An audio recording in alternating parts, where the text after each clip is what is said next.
Nisma e qeverisë për të krijuar një operator kombëtar për menaxhimin e integruar të mbetjeve interpretohet nga opozita si një përplasje mes kompetencave të pushtetit vendor me atë qendror.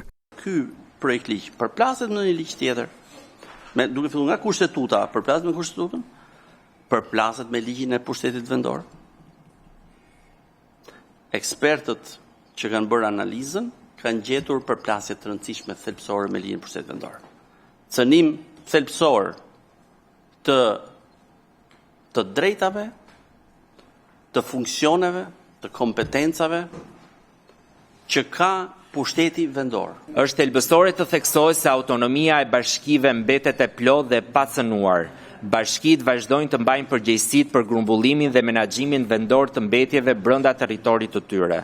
Projektligji vendos standarde të qarta dhe të njëtrajtshme për këto procese në përputhje me direktivat europiane, ndërsa bashkitë menaxhojnë fazat lokale të grumbullimit dhe trajtimit të mbetjeve, operatori merr përsipër trajtimin fundor.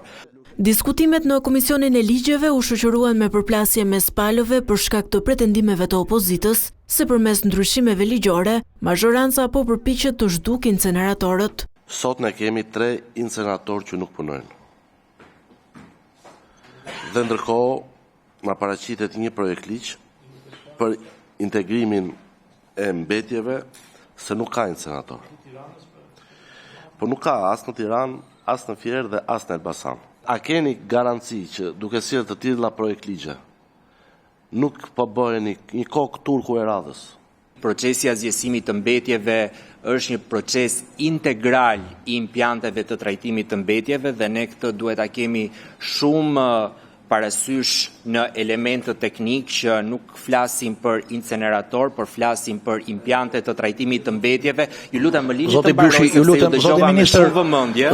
Mund të vazhdoni të përgjigjeni dhe s'keni nevojë të hyni në replik fare me deputetët. Normalisht norma teknike përcaktojnë impiantet e trajtimit të mbetjeve me disa funksione, duke nisur që nga ndarja tek landfillimi tek incenerimi e të tjerë. Përmes ndryshimeve ligjore të propozuara, bashkitë do të jenë të detyruara të bëjnë edhe ndarjen në burim të mbetjeve, duke i sensibilizuar edhe qytetarët në këtë drejtim.